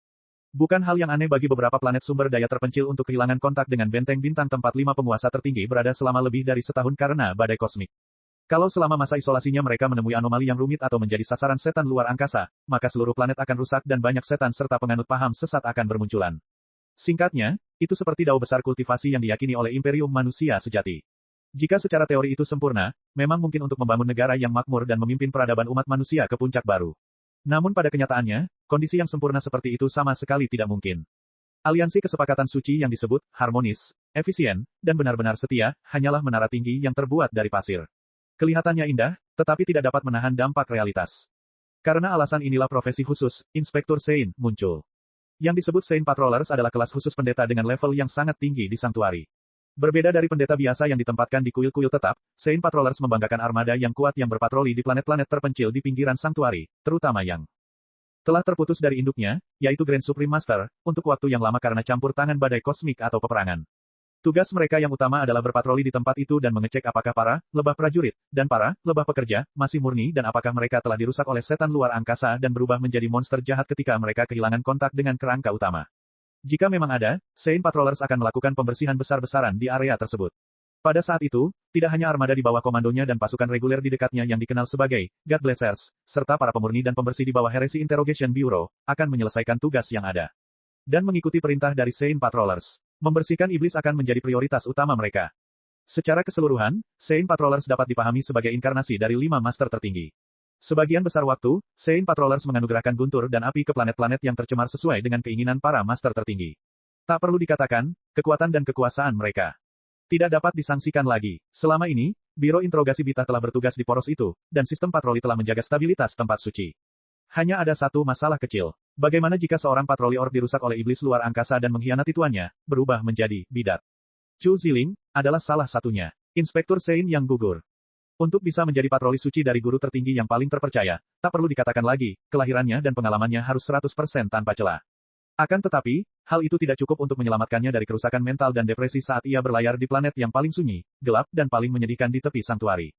Saat itu, pertempuran angin hitam, antara Federasi Star Glory dan Federasi Star Glory telah dimulai. Untuk maju ke jantung Federasi Star Glory telah menguras sumber daya dari beberapa sektor di pinggiran. Diperkirakan setiap planet sumber daya di dunia tersebut akan kehilangan nilainya untuk pengembangan selanjutnya dalam 100 tahun ke depan. Oleh karena itu, rencana yang ditinggalkan, dilaksanakan untuk menyegel dunia untuk sementara. Karena kapasitasnya yang terbatas, banyak sekali pengangkut yang mendukung garis depan. Oleh karena itu, kecuali beberapa teknisi dan pendeta yang berguna, sebagian besar petani dan penambang lokal telah ditelantarkan dan dibiarkan berjuang sendiri di planet yang sudah kehabisan tenaga. Mungkin kesengsaraan yang tak terlukiskan itulah yang memberikan pukulan fatal pada garis pertahanan mental Chuling. Singkatnya, dia telah jatuh atau terbangun. Dari menjadi antek paling setia dari Guru Agung, dia telah direduksi menjadi bidat paling berbahaya dalam 1000 tahun terakhir di tempat suci dan pendiri God's Heart Society. Dia tidak mencari perlindungan di pelukan para iblis luar angkasa. Dia masih setia kepada para dewa, tetapi ideologi yang telah dia kembangkan 100 kali lebih jahat daripada sihir para iblis luar angkasa. Kita adalah anak-anak para dewa. Para dewa tidur di setiap hati kita. Hati kita adalah hati kita. Dengarkan suara di dalam hatimu dengan saksama. Itu adalah kehendak para dewa. Sebenarnya, setiap orang dari kita memiliki kemampuan untuk berkomunikasi dengan para dewa secara langsung. Namun, dahulu kala, para iblis luar angkasa merusak kemampuan tersebut dan menghalangi komunikasi bebas kita dengan para dewa. Mereka bahkan berpura-pura menjadi utusan para dewa untuk membingungkan hati dan keinginan kita, membuat kita lupakan dewa-dewa yang nyata dan sembahlah setan-setan luar angkasa yang sok suci.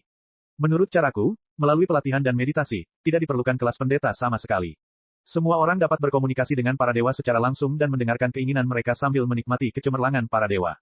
Sebaliknya, karena kita semua adalah domba para dewa dan semuanya setara, mengapa para pendeta dan orang bijak dapat berkomunikasi dengan para dewa jika kita tidak bisa? Saya, Chu Ziling, mantan Inspektur Suci, secara tidak sengaja memperoleh kemampuan untuk berkomunikasi dengan para dewa secara langsung dan melihat roh para dewa secara langsung serta mendengarkan suara para dewa yang sebenarnya.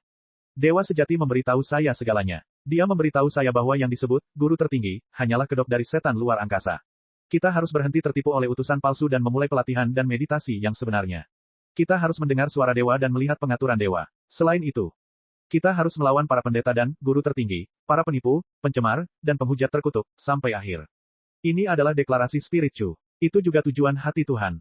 Tidak sulit untuk membayangkan betapa beratnya pukulan deklarasi dan masyarakat asing seperti itu terhadap kerangka aliansi suci di bawah kendali 5 guru terbesar. Namun, pada awalnya, Chu Ziling telah menutupi semuanya dengan identitasnya sebagai Orc Patroller, dan dia telah berpatroli di sebuah planet terpencil di perbatasan di mana transportasi dan komunikasi sangat tidak nyaman.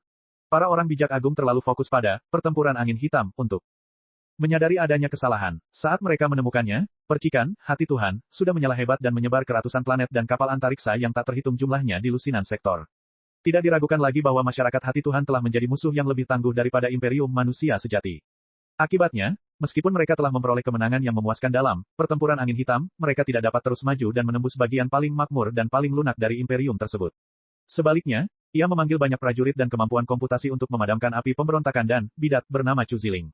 Ideologi Chu Ziling tentang kepercayaan dalam hati dan kesadaran diri sangat menggoda, tetapi itu tidak cukup untuk bersaing dengan kebijaksanaan tertinggi yang telah mengatur tempat suci selama 1000 tahun.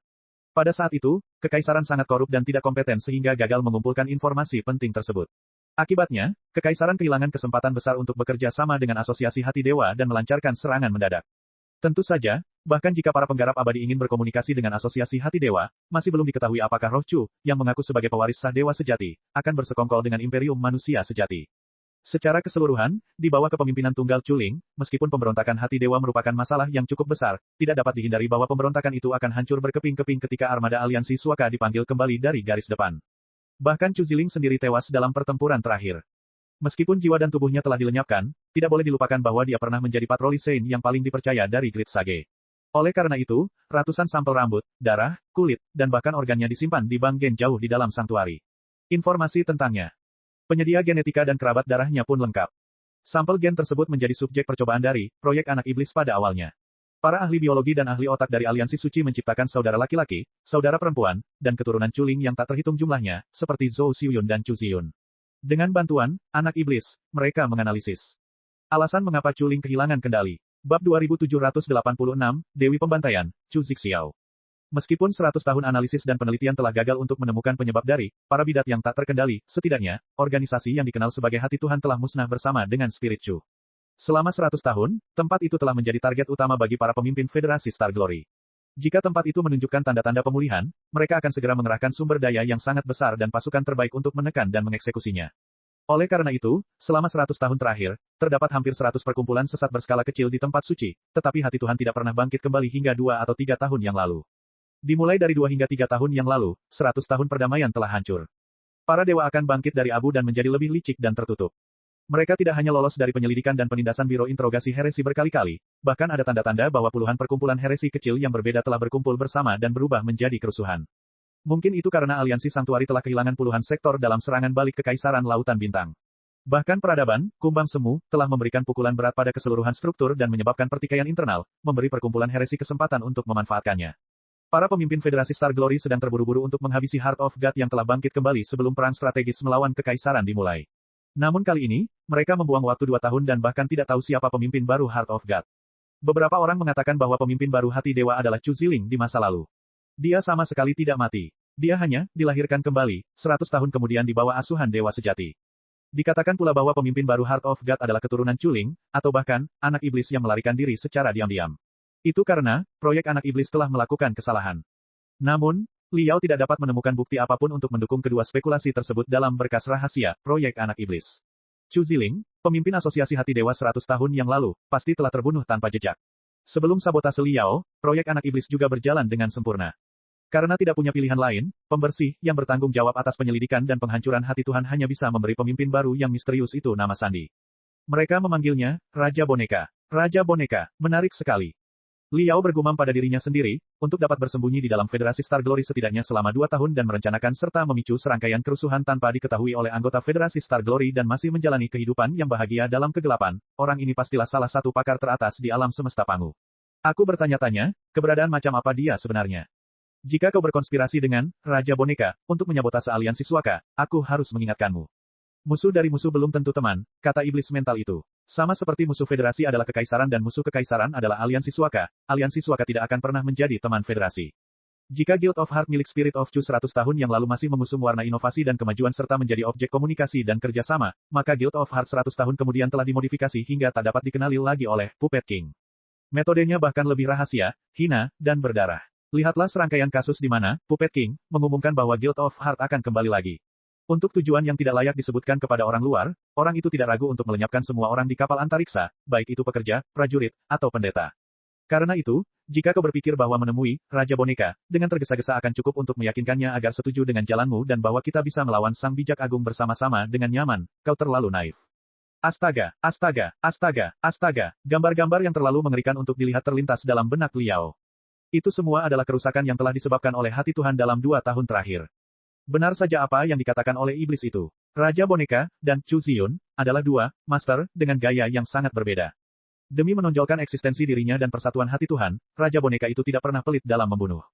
Orang ini, meskipun Liao memaksakan diri untuk bersikap dingin dan terbiasa dengan cara-cara tak manusiawi yang dilakukan penduduk Sanktuari, namun pemandangan yang mengerikan dan mengejutkan itu tetap saja memicu kesedihan yang amat dalam di dalam jiwanya.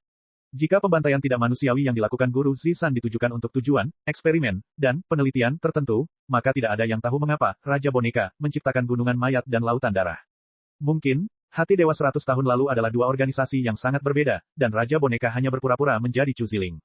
Ini bukanlah sekutu yang dapat ia jadikan tujuan. Tetapi Liao masih perlu menemukan titik peminjaman. Setelah merenung sejenak, gelombang jiwanya kembali melonjak. Susun semua informasi yang telah kamu kumpulkan tentang proyek anak iblis, pembersih, dan Raja Boneka, dan cari data yang tumpang tindih. Liao berkata kepada iblis mental, mari kita lihat apakah ada informasi yang berhubungan erat dengan mereka bertiga. Ide bagus. Mari kita coba. Kali ini, iblis mental itu secara mengejutkan tidak membantah Liao. Sebaliknya, ia melepaskan gelombang jiwa merahnya secara maksimal, yang darinya mengalir keluar banyak rune dan data. Suara mendesing, suara mendesing, suara mendesing, suara mendesing. Data yang tak terbatas terkondensasi menjadi 3 pusaran besar yang berputar dengan kecepatan tinggi sambil saling menarik. Ketika mereka akhirnya saling tumpang tindih, data yang hampir identik satu sama lain melompat keluar dan membanjiri jiwa Liao seperti air pasang.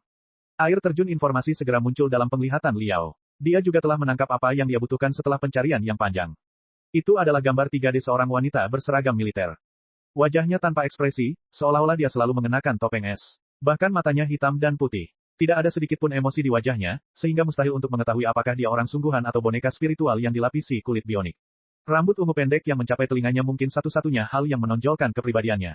Selain itu, dia memancarkan aura kehancuran yang membuat orang asing menjauh. Namun, yang menarik perhatian Liao bukanlah temperamennya, melainkan penampilannya. Bukankah ini Chu Ziyun, wanita yang diciptakan oleh gambar 3D itu hampir identik dengan Chu Ziyun, monitor kesayangan Tangka. Tentu saja, dia lebih dewasa dan atletis, seperti monitor yang diperbesar. Bersamaan dengan bayangan 3 dimensi itu, banyak informasi mengenai identitasnya dan semua berkas yang dikumpulkan setan mental itu tentangnya bermunculan. Chu Zixiao, anak iblis ke-19, subproyek dari proyek anak iblis, proyek Dewi Pembantai, Mayor Pasukan Tuhan Memberkati, Pembersih, Pasukan Yasha. Satu demi satu kata muncul dalam penglihatan Liao. Ternyata, wanita bernama Chu Zixiao, itu benar-benar saudara kandung dari ketua kelas. Seperti Zhou Xiuyun dan Chu Ziyun, dia memiliki ibu yang sama, yang juga dikenal sebagai Chu Ziling. Mereka semua adalah anak iblis. Chu Zixiao puluhan tahun lebih tua dari Chu Ziyun. Dia adalah anak iblis ke-19, dan Chu Ziyun adalah yang ke-29. Namun, itu tidak berarti bahwa modelnya lebih rendah dari Chu Ziyun. Keduanya dilahirkan untuk 2 bidang penelitian yang sama sekali berbeda. Pada monitor kelas Tangka, Chu Ziyun, para peneliti berharap bahwa dia dapat menirukan segala hal tentang roh Chu dari masa lalu. Akan lebih baik jika dia dapat menjadi klon roh Chu dari pola pikir hingga kebiasaannya. Namun pada hari anak iblis yang ke-19, para peneliti telah menggabungkan benih kehidupan Chu Ziling dengan gen para prajurit paling setia dan terkuat di tempat suci, dengan harapan dapat menciptakan versi Chu Ziling yang kemampuan bertarungnya lebih maksimal. Sebagai patroli suci, kemampuan bertarung individu Chu Ling sangat tinggi sejak awal. Sulit membayangkan monster penghancur seperti apa yang akan ia hasilkan jika ia menanam banyak gen pertempuran dan mengaktifkan serta menyempurnakannya dengan berbagai cara yang gila. Liao tidak tahu mengapa orang gila dari proyek anak iblis telah melahirkan monster seperti itu.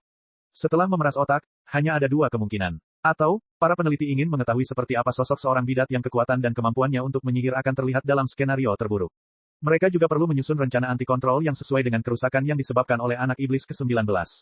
Atau, para peneliti mencoba melihat apakah gen para prajurit paling setia dan kuat di Federasi Star Glory dapat menekan faktor-faktor potensial yang tidak dapat dikendalikan dalam gen Chu Ling.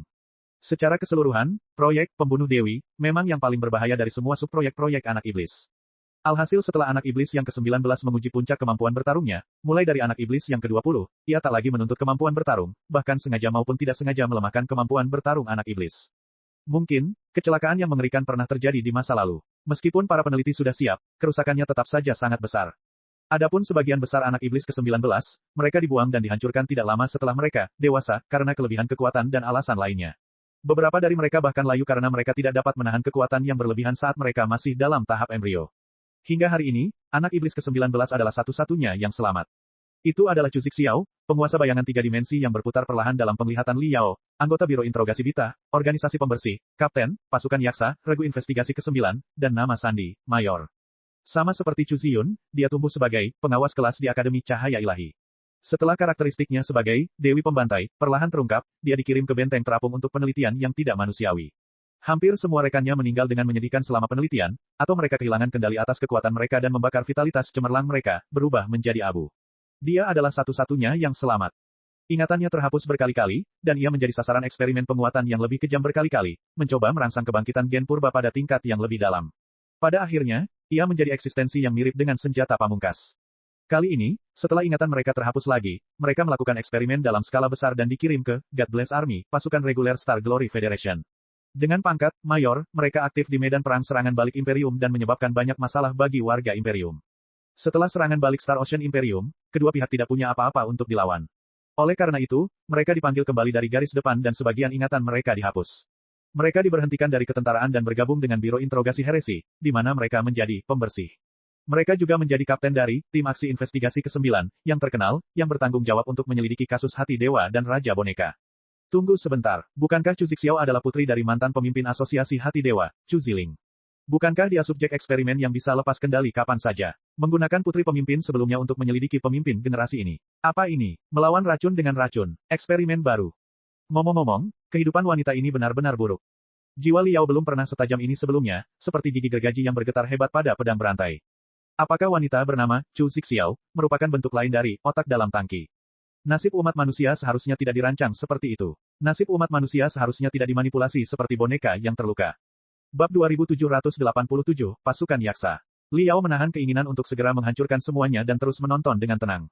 Apa itu pasukan Yaksa? Dia menjulurkan tentakel dari jiwanya dan mengikat semua informasi mengenai Yaksa Squad. 1000 tahun setelah berdirinya tempat suci, dengan perluasan organisasi dan invasi setan luar angkasa, kegiatan kriminal kaum bidah menjadi semakin rumit dan merajalela. Semua jenis perkumpulan bidah skala kecil telah muncul. Untuk menangani kerusakan internal kaum bidah, sebuah organisasi pembersihan yang berafiliasi dengan Inkuisisi didirikan. 8 tim investigasi reguler dari para pembersih telah dipilih oleh para elit dari pasukan God Bless, suku-suku, dan kuil. Mereka semua adalah satu dari 10.000 ahli super yang semuanya telah membangkitkan gen purba yang luar biasa dan menguasai kemampuan khusus yang tidak terbayangkan oleh para kultivator biasa. Akan tetapi, mereka semua adalah pengikut para dewa yang paling setia. Pemikiran mereka masih terbatas pada kecemerlangan para dewa. Mustahil bagi mereka untuk membayangkan betapa gila dan tidak bermoralnya para bidat yang paling jahat dan gila itu. Mereka dapat memburu dan menumpas organisasi sesat biasa yang berskala kecil, tetapi ketika mereka berhadapan dengan asosiasi Hati Tuhan, yang dipimpin oleh Raja Boneka, organisasi sesat yang paling rahasia dan jahat itu tampak tidak berdaya. Jika reaksi setiap bagian sistem sama, itu akan menjadi kelemahan fatal sistem. Ketika semua orang berpikir dalam mode normal yang sama, mustahil untuk memahami pikiran orang gila dan menemukan celahnya. Hanya orang gila yang bisa memahami orang gila. Hanya orang sesat yang bisa menangkap orang sesat. Hanya hantu jahat yang 7 emosinya dan 6 keinginannya telah berkembang hingga batasnya dan melanggar batas semua hukum yang bisa mencium bau bahaya dan menangkap seseorang yang sejahat mereka. Dengan pemikiran seperti itu, para pembersih, atau lebih tepatnya, tim investigasi khusus ke-9, yang paling terkenal, atau pasukan Yaksa, dibentuk. Yaksa, berarti, pemakan hantu. Pasukan Yaksa juga sama, mereka diselimuti kegelapan dan memancarkan aura jahat. 8 tim investigasi reguler lainnya waspada terhadap mereka dan menghindari mereka. Anggota utama tim tersebut semuanya adalah subjek percobaan dari proyek-proyek paling berbahaya di Federasi Star Glory. Meskipun mereka telah memperoleh kemampuan yang tak tertandingi melalui eksperimen penguatan yang brutal dan penyaringan medan perang yang berintensitas tinggi, kondisi mental mereka juga sangat tidak stabil.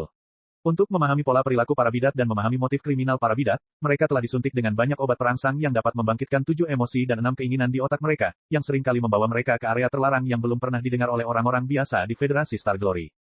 Mungkin, kelahiran pasukan Yaksa, konfrontasi antara mereka dengan asosiasi hati dewa dan Raja Boneka, merupakan eksperimen berskala besar untuk menguji apakah subjek eksperimen berbahaya seperti Mayor Chu Zixiao akan tenggelam makin dalam proses penangkapan Raja Boneka dan sepenuhnya kehilangan kendali.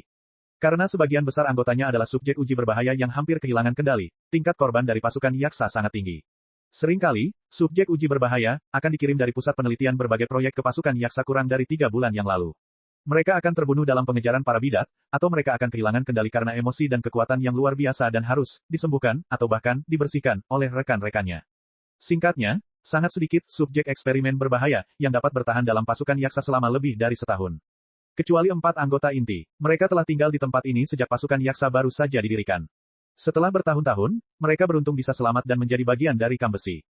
Chu Zixiao, Kapten Regu Yaksa, nama Sandi, Mayor. Liao baru saja menelusuri berkas-berkas itu. Dia adalah satu-satunya yang selamat dari proyek pembantaian Dewi, gabungan Gen Chu Ziling, pendiri hati dewa dan penganut sesat paling berbahaya di masa lalu. Orang-orang dari aliansi Sanctuary membanggakan teknologi purba yang luar biasa dan keterampilan yang luar biasa. Kemampuan tempur mereka tidak dapat diukur hanya dengan tingkat federasi atau kekaisaran saja. Dalam serangan balik kekaisaran, Chu Zixiao telah membunuh puluhan penggarap tahap jiwa baru lahir dari kekaisaran dengan mudah. Dalam salah satu pertempuran, dia telah membunuh 6 penggarap tahap jiwa baru lahir tipe pertempuran dalam waktu 24 jam. Menurut berkas-berkas itu, dia hampir tidak menemui perlawanan yang efektif, dan berkas-berkas itu masih meratapi kurangnya penggarap tahap transformasi keilahian dari kekaisaran. Kalau tidak, mereka dapat menguji kemampuan tempur Chu Zixiao dalam pertempuran sungguhan.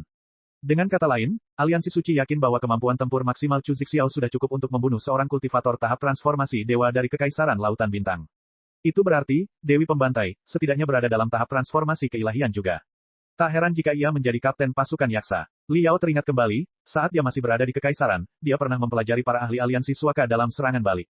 Meskipun serangan balik Star Ocean Imperium berakhir dengan kegagalan Federasi Star Glory, itu tidak berarti bahwa orang-orang Federasi Star Glory tidak pernah melakukan serangan balik yang indah di medan perang tertentu. Dalam beberapa serangan balik, banyak penggarap tahap jiwa baru lahir dari kekaisaran lautan bintang benar-benar terbunuh secara misterius. Bahkan terjadi kepanikan di medan perang.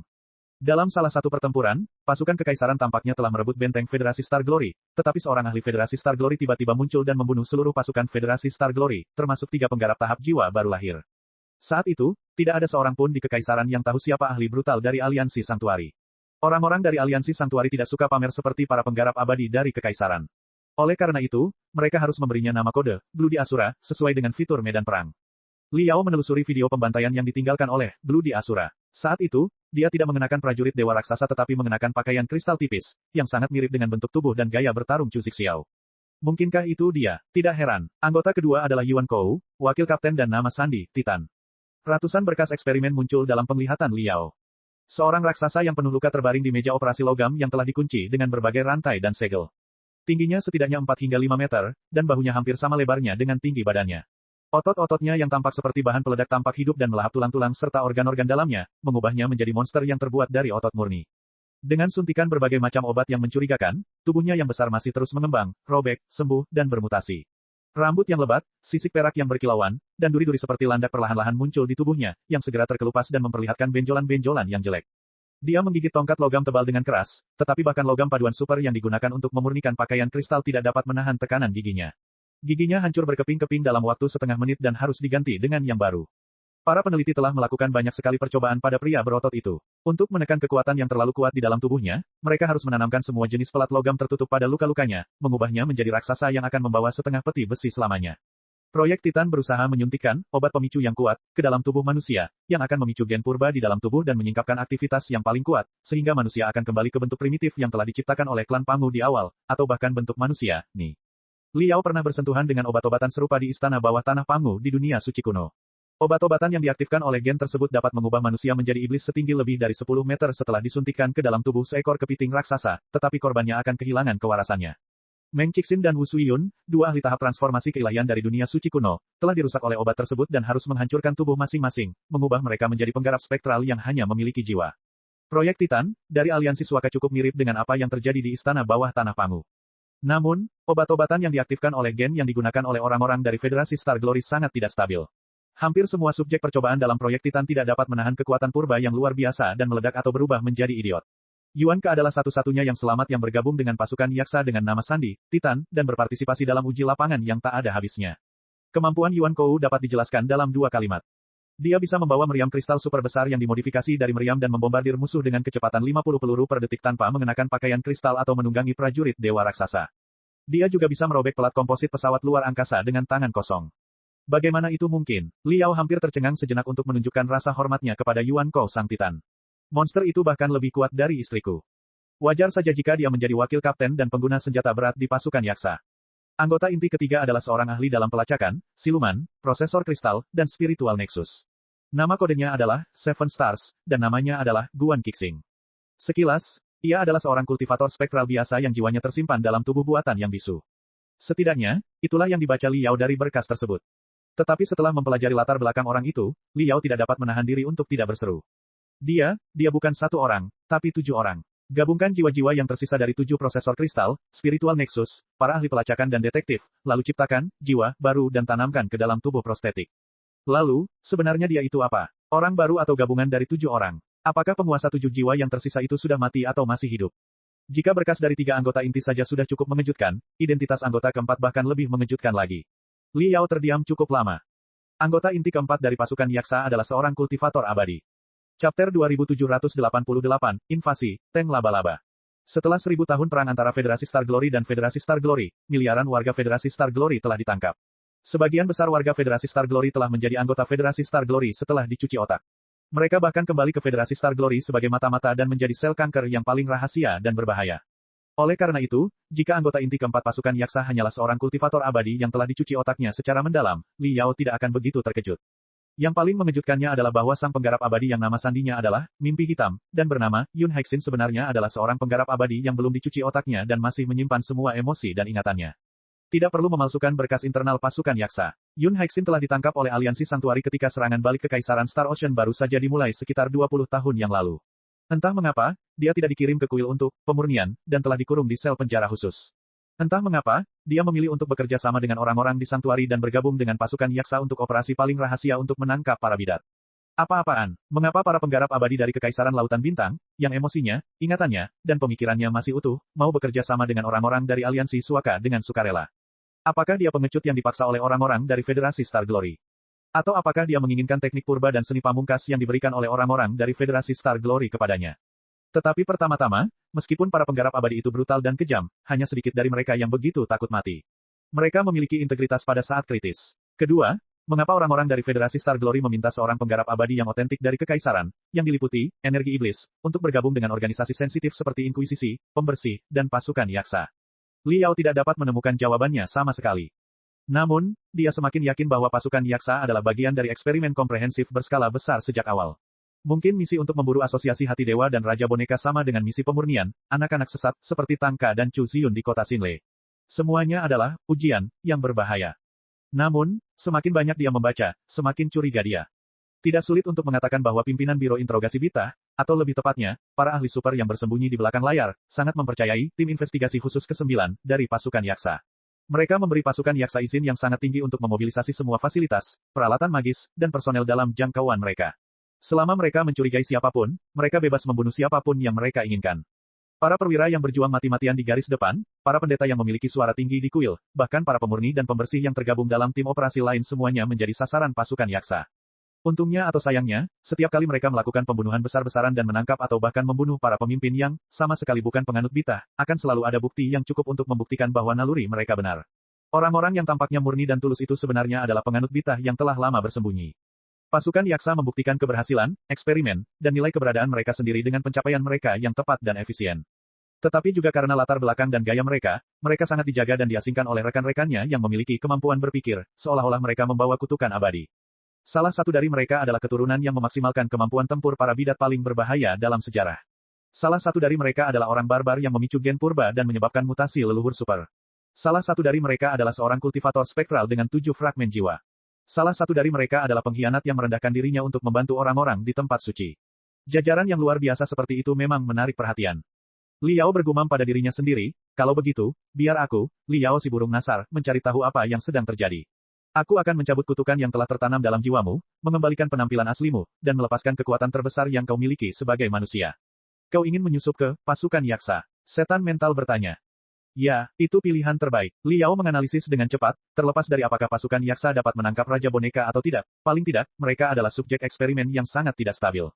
Mereka harus diawasi dengan ketat oleh pimpinan aliansi suci dan bahkan diawasi langsung oleh Sage Agung. Jika kita dapat menyusup ke pasukan yaksa tanpa membuat siapapun khawatir, kita pasti akan memiliki banyak peluang untuk mencuri rahasia inti aliansi suci dan bertemu dengan pimpinan tingkat, master, aliansi suci, atau bahkan Sage Agung sendiri. Akan lebih baik lagi jika kita dapat mengikuti jejak mereka dan menemukan Raja Boneka. Apakah Raja Boneka itu baik atau jahat, dan apakah asosiasi hati dewa saat ini sama seperti 100 tahun yang lalu, kita masih perlu menyelidikinya. Mungkin, hati dewa akan melawan kepemimpinan Federasi Star Glory, dan kita akan dapat memanfaatkan situasi tersebut. Itu ide yang bagus, tapi ada satu hal yang perlu saya perhatikan. Kau tahu bahwa pasukan yaksa adalah pasukan khusus yang paling sensitif di seluruh biro interogasi Bita, kata iblis mental itu. Itu bahkan merupakan hasil dari sebuah ujian. Semua rinciannya kemungkinan besar akan terungkap ke mata sang bijak agung sepanjang waktu. Jika kita menyelinap masuk, risiko identitas kita terungkap akan sangat meningkat. Untuk menjadi kaya, ambillah risikonya. Jiwa Liao menegang, seolah-olah dia menggertakkan giginya. Tanpa risiko tinggi, bagaimana mungkin ada keuntungan tinggi? Mengekspos diri kita sendiri adalah jalan dua arah. Jika kita bersembunyi di sudut-sudut armada Federasi Star Glory sepanjang waktu, tentu saja, kita tidak akan terekspos, tetapi kita juga tidak akan memiliki kesempatan untuk mengunci Grid Sage. Apa gunanya bersembunyi selama 100 tahun? Semakin dalam kita masuk ke pusat musuh, semakin tinggi risiko terekspos. Tetapi kita akan lebih mungkin untuk berhubungan dengan Grid Sage, atau bahkan, orang yang bersembunyi di balik Grid Sage dan merencanakan seluruh ujian. Lalu hajar dia sampai babak belur. Setan mental. Ya, tentu saja. Liao tertawa geli. Baiklah, aku setuju dengan usulanmu. Aku juga ingin tahu seberapa kuat kita saat kita memperluas bentuk kehidupan saat ini hingga batas maksimal dan apakah kita cukup kuat untuk bertabrakan dengan otak sebenarnya dari Sanctuary. Suara iblis mental itu penuh dengan keyakinan dan semangat juang. Jika pasukan yaksa menjadi target penyusupan, ada keuntungan lain. Ketika saya menganalisis berkas-berkas tentang sumber gen, Mayor, Chu Zixiao, saya menemukan bahwa dia memiliki sampel genetik tertentu dan sampel genetik tangka. Tumpang tindihnya sangat tinggi, menunjukkan bahwa keduanya terkait. Apa artinya ini? Liao tercengang sejenak. Jadi, Chu Zixiao dan Chu Ziyun memiliki ibu yang sama tetapi ayah yang sama dengan tangka. Tidak. Tidak sedekat itu. Itu hanya bisa berarti gen ayah mereka berasal dari keluarga yang sama. Iblis mental itu menjelaskan, tetapi betapapun lemahnya hubungan kita, setidaknya ada satu kemungkinan, yaitu Chu Zixiao membawa gen bintik hitam, resesif di dalam tubuhnya. Karena kita dapat menyelinap ke dalam otak tangka, ada kemungkinan besar kita juga dapat menyelinap ke dalam otak Chu Zixiao. Liao menggosok-gosok tangannya dengan gembira seperti pencuri yang melihat pintu tidak terkunci. Tentu saja, menyelinap ke otak Chu Zixiao jelas tidak semudah menyelinap ke tangka. Iblis mental itu tahu apa yang sedang dipikirkannya dan bergegas menambahkan, pertama, tangka hanyalah seorang pemuda bodoh, sedangkan Chu Zixiao adalah eksistensi di tahap transformasi keilahian, atau setidaknya, senjata pamungkas, setelah melalui putaran penguatan dan penyempurnaan yang tak terhitung jumlahnya. Kedua, bahkan jika unsur-unsur potongan hitam benar-benar terkandung dalam darah Chu Zixiao, mereka puluhan kali lebih encer daripada tangka. Perlawanan, yang sesuai harus jauh lebih kuat, dan dia tidak akan mudah tertipu oleh kita. Ketiga, Chu Zixiao kemungkinan besar akan diawasi langsung oleh Master Zisan. Kami ingin mengutak-atik otaknya dan ketahuan dalam hitungan menit. Oleh karena itu, saya sangat menyarankan agar kita tidak menyusup ke dalam otak Chu Zixiao sejak awal. Lagi pula, dalam bentuk kita saat ini, kita bebas bergerak di antara spiritual nexus dan prosesor kristal. Kita selalu dapat menemukan peralatan sihir yang sangat cerdas di dalam pasukan yaksa, merangkak ke dalamnya, bersembunyi, dan bertindak sesuai dengan itu. Saya mengerti sekarang. Liao berkata, apakah kau mengatakan bahwa kita bisa menyelinap ke toilet otomatis pasukan yaksa? Sungguh rencana yang hebat. Aku tidak mengatakan itu. Kau yang mengatakannya. Iblis mental itu melompat berdiri seolah-olah telah ditusuk jarum. Yang ingin kukatakan adalah, yang terbaik adalah memilih peralatan sihir yang dibawa oleh semua anggota pasukan yaksa, peralatan sihir yang dapat ditukar dengan banyak informasi, dan yang tidak akan mudah diganti, seperti pakaian kristal dan satel bersenjata mereka. Suara mendesing. Suara mendesing. Suara mendesing. Suara mendesing. Menggabungkan video pertarungan publik pasukan yaksa yang mereka kumpulkan dari Spiritual Nexus, Liao dan Iblis Mental mulai menganalisis semua perlengkapan sihir harian pasukan yaksa. Tak lama kemudian, dua jiwa mengikat citra virtual di saat yang sama. Boneka itu adalah boneka pertempuran berbentuk laba-laba berkaki 6, dengan diameter 2 hingga 3 meter dan tinggi kurang dari 2 meter. Boneka itu memiliki cangkang keramik berwarna merah tua yang diperkuat, dan di ujung anggota tubuhnya terdapat katrol yang dapat ditarik yang memungkinkannya bergerak maju dengan kecepatan tinggi. Di bagian depan tubuhnya terdapat 2 lengan yang dapat ditarik dan 4 meriam berputar yang lebih baik daripada tidak ada apa-apa. Di bagian belakang tubuhnya yang menjulang tinggi terdapat sejumlah besar energi spiritual, peralatan perang magnetik, dan peralatan komunikasi. Tangki laba-laba segala medan multifungsi tipe 3O2O memiliki kemampuan komunikasi, dukungan, dan pemeliharaan yang luar biasa. Ukurannya yang kecil memungkinkannya melewati tabung sempit yang rumit di dalam pesawat antariksa dengan mudah. Ini adalah boneka spiritual yang dirancang khusus untuk pesawat antariksa super besar. Tank laba-laba model biasa terintegrasi dengan fungsi dukungan daya tembak, perawatan peralatan magis, dan peningkatan komunikasi. Tank laba-laba yang diperlengkapi oleh pasukan Yaksa adalah produk teknologi paling mutakhir dari Aliansi Suci. Ini adalah model yang sangat kuat, yang masih diuji. Ini terintegrasi dengan prosesor kristal mini dengan kemampuan komputasi yang sangat tinggi dan kumparan pembesar gelombang otak di ruang terkecil, yang secara signifikan akan meningkatkan kemampuan antimagnetisme dan kemampuan interferensi gelombang otaknya. Ini akan membantu anggota pasukan Yaksa secara tepat mengendalikan stabilitas otak semua prajurit dan pekerja lebah di area tersebut dan memberi mereka pemahaman yang lebih jelas tentang hubungan spiritual yang tidak berwujud. Di lingkungan yang paling rumit dan terus berubah, mereka akan tetap berhubungan dengan inkuisisi. Ini adalah peralatan magis tambahan yang sangat diperlukan bagi pasukan Yaksa untuk melaksanakan misi pembersihan. 2 baris informasi itu menimbulkan gelombang halus dalam jiwa Li Yao dan iblis mental. Kedua jiwa itu saling memandang dan bersiul kegirangan. Bab 2789, Kota Taoti. Ini dia, kan? Itu adalah tank laba-laba kuat yang lincah dan berukuran sedang. Ia telah berpartisipasi dalam hampir setiap operasi pasukan Yaksa dan memiliki prosesor kristal yang cukup kuat untuk membawa jiwa kita untuk sementara. Tetapi karena ini adalah model aliansi suci yang paling mutakhir, pasti sangat sulit untuk meretasnya dan sangat mudah untuk dideteksi. Semakin sulit, semakin seru. Kalau tidak, apakah kita benar-benar akan meretas toilet otomatis? Benar sekali. Di mana pasukan Yaksa sekarang, dan di mana tank laba-laba mereka? Pasukan Yaksa baru saja mengalami ledakan besar saat menjalankan misi. Sepertinya semua anggota mengalami luka-luka dan sedang beristirahat di markas besar petugas kebersihan. Tangki laba-laba mereka juga sedang ditingkatkan di bengkel perawatan. Tidak jauh dari sini. Bagus sekali. Rencana yang sempurna. Pertama-tama, kita perlu menemukan desain model biasa dari tangki laba-laba dan desain struktural prosesor kristalnya. Kemudian, kita perlu mencari tahu sistem operasi dan sistem pertahanannya. Setelah ratusan kali latihan virtual, kita akan dapat memecahkan celah dalam desain tersebut. Kemudian, kita perlu menyiapkan beberapa jejak di puing-puing prosesor kristal, karena orang-orang dari aliansi Suaka tahu bahwa kita pernah mengendalikan seluruh benteng terapung melalui prosesor kristal mainframe. Kita harus membuat mereka berpikir bahwa kita melakukannya dengan teknologi peretasan prosesor kristal biasa, dan bahwa jiwa kita melarikan diri saat benteng terapung itu runtuh. Terakhir, kita perlu menyiapkan beberapa perangkap dan beberapa bom logika, sehingga musuh akan mengalami kelebihan data sementara, keruntuhan pertahanan, dan bahkan kelebihan energi spiritual saat mereka memotong puing-puing prosesor kristal menjadi beberapa bagian. Masalahnya tidak akan cukup fatal, tetapi akan menutupi jejak tarian kita. Ketika musuh berhasil menghancurkan bom logika yang kita pasang secara bertubi-tubi, itu akan menjadi kesempatan terbaik bagi kita untuk beralih ke kapal induk yang baru. Bagus sekali. Mari kita mulai. Untuk sesaat, jiwa Li Yao dan iblis mental terbentang seperti sayap kupu-kupu. Saat riak jiwa menyebar, dunia baru perlahan muncul dalam penglihatan mereka. Suara, gambar, dan aliran informasi yang tak terhitung jumlahnya dalam warna emas dan merah terang membentuk dunia yang indah. Mereka tampaknya dapat melihat pusat penelitian prosesor kristal tempat mereka berada, para peneliti yang masuk dan keluar dari pusat penelitian dan jalur di luar, gelombang otak yang dikirim oleh para peneliti, dan dunia baru yang lebih luas dan lebih indah yang terbuat dari riak-riak spiritual Nexus di luar pusat penelitian. Jaringannya luas. Li Yao tersenyum dan berpikir dalam hati, siapa yang bisa menghentikanku? 3 hari yang lalu, di bagian bawah kompartemen mesin di ekor Light Pursuit, kapal perang utama Sanctuary Alliance. Light Pursuit adalah kapal perang kuno dengan sejarah 500 tahun. Jika ditempatkan di Federasi atau Imperium, kapal itu pasti sudah lama dibesituakan atau diserahkan ke angkatan bersenjata dan armada transportasi lokal. Namun, efisiensi dan keandalan teknologi purba, serta persyaratan yang mendekati nol untuk lingkungan hidup kapal antariksa, membuatnya berjuang keras di lautan bintang yang dingin demi kemuliaan para dewa. Untuk mendorong tubuhnya yang sangat besar, yang panjangnya lebih dari 5.000 meter, untuk berlari dengan kecepatan tinggi dan berputar dengan lincah, ia dikelilingi oleh pendorong industri yang padat. Bersama dengan konsumsi energi astronomis dari perisai spiritual dan berbagai senjata energi, kompartemen mesin, yang telah diperbaiki dan diperkuat berkali-kali, hampir menghabiskan semua ruang di bagian belakang kendaraan. Tabung, yang berdiameter beberapa meter dan puluhan meter, saling kusut dengan cara yang rumit, membuatnya tampak seperti sarang ular boa baja, dingin dan suram, dan labirin 3D yang penuh karat.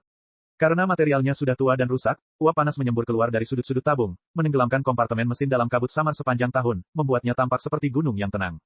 Setelah uap membeku, ia akan berubah menjadi tetesan air dan jatuh dari atas medan gravitasi seperti gerimis. Gerimis dan kabut, labirin berwarna karat, dan marinir serta mekanik tanpa ekspresi yang mengenakan jas hujan abu-abu dan masker gas di bawah labirin membentuk pemandangan abadi di kompartemen mesin Light Pursuit. Tidak, semua kapal perang antik di Sanctuary. Mayor, Chu Zixiao berjongkok di atas tabung horizontal di titik tertinggi dan menyaksikan tetesan air hujan yang berkilauan jatuh ke jurang kelabu di bawah dan mendarat di prajurit dan pekerja lebah yang tampak seperti bintik-bintik abu-abu. Ia menyukai perasaan itu. Ia menyukai perasaan hujan ringan di kulitnya, yang membuatnya merasa bahwa ia benar-benar hidup. Oleh karena itu, apa pentingnya jika itu bukan hujan ringan yang sebenarnya? 14.522, 14.523. Chu Zixiao menghitung berapa banyak tetes air hujan yang jatuh padanya. Mayor, tolong aku. Mayor, tolong aku, tolong aku. Suara itu kembali bergema di dalam otaknya. Ada rasa kasihan dan putus asa yang tak terlukiskan. Hujan dan kabut di depan matanya seakan mengembun menjadi seorang gadis kecil bergaun putih yang merentangkan kedua tangannya tanpa daya. Chu Zixiao mengerutkan kening. Halusinasi dan halusinasinya hilang, seperti air yang mencair di tengah hujan. Dia menatap tetesan air hujan itu cukup lama dan mengumpat pelan, dia lupa di mana dia menghitung. Mayor, kali ini, chip super mikro yang bergetar jauh di dalam liang telinganya benar-benar terdengar hambar, seolah-olah logam saling bergesekan. Kami sudah tiba di tempat kejadian. Di mana Anda? Apakah Anda memantau situasi? Saya akan mengirimkan semua data medan kompartemen mesin dan informasi semua awak kapal. Harap bersiap untuk menerimanya. Itu adalah Seven Stars, 7 anak yang menyebalkan. Chu Zixiao berbalik dan melihat tangki laba-laba yang bergetar tergeletak di tabung di sebelahnya. Meskipun dikenal sebagai seluruh medan, dengan anggota tubuh anti sendi yang dapat berputar 36 derajat dan roda geser yang dapat berputar dengan kecepatan yang luar biasa, boneka spiritual tambahan seperti itu masih belum cocok untuk memanjat naik turun labirin dengan lincah seperti manusia. Pria itu, yang bulat seperti toilet, sedang mengencangkan keenam anggota tubuhnya, mencoba berpegangan pada tabung yang licin. Lampu indikator di punggungnya berkedip cepat, menunjukkan bahwa dia menerima banyak data dan dia mungkin jatuh jika dia tidak berhati-hati. Itu cukup lucu. Bibir Chu Zixiao melengkung dingin. Ayo pergi, babi merah. Istirahatlah yang cukup.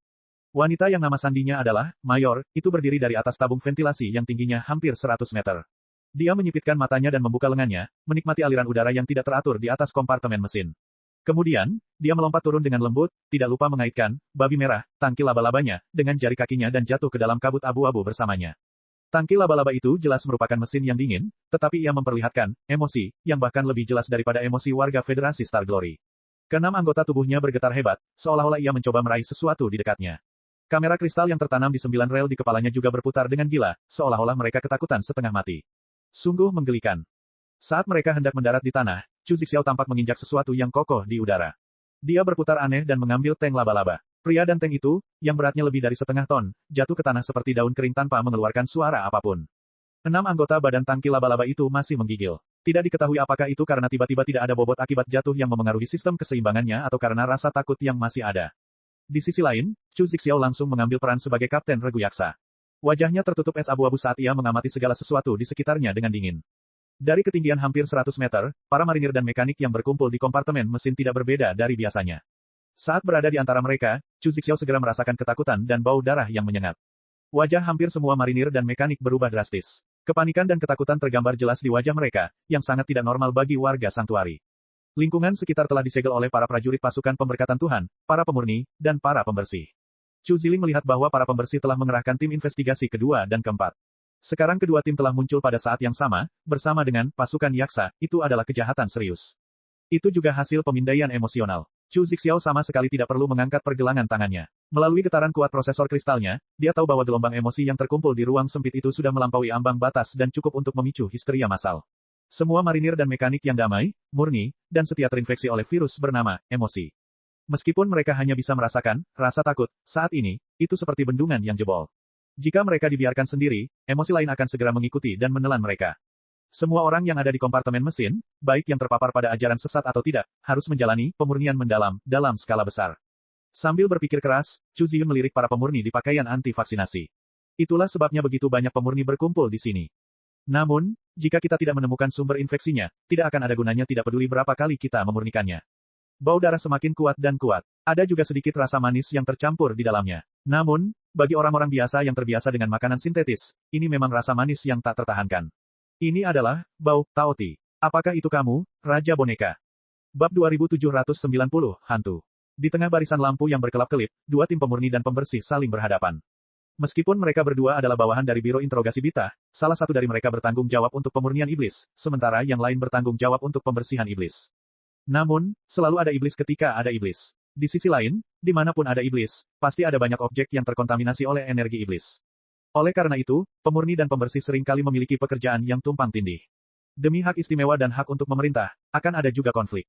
Mereka bukanlah lebah pekerja tanpa kesadaran diri. Dalam kontak jangka panjang dengan iblis dan iblis, mereka sedikit banyak akan terpengaruh dan menghasilkan pikiran dan emosi.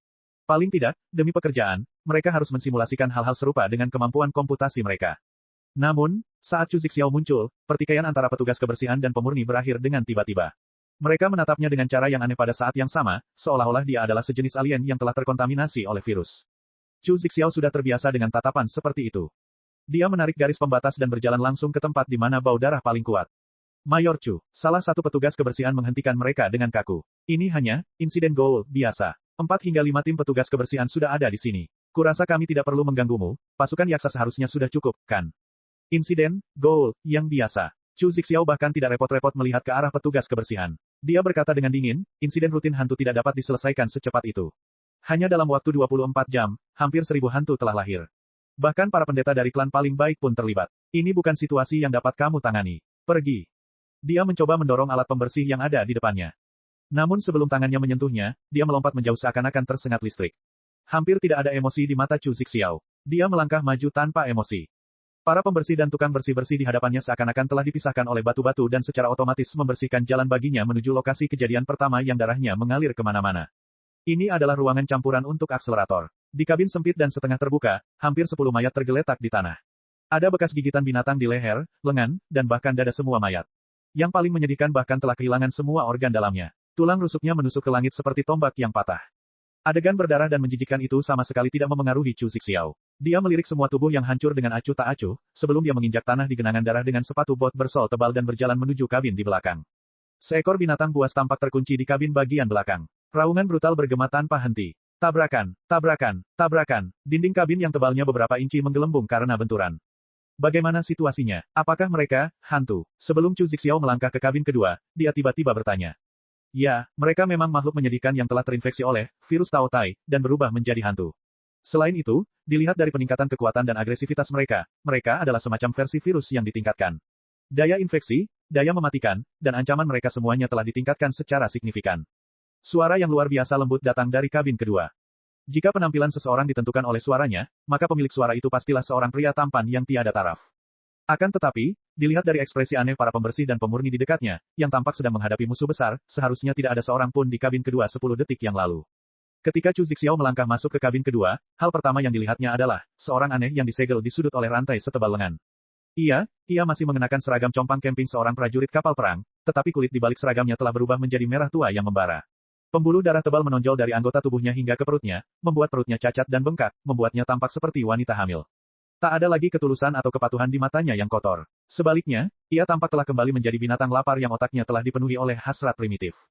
Dilihat dari penampilannya yang meneteskan air liur, dia tampaknya sangat tertarik dengan aroma daging yang dipancarkan oleh Chu Zixiao.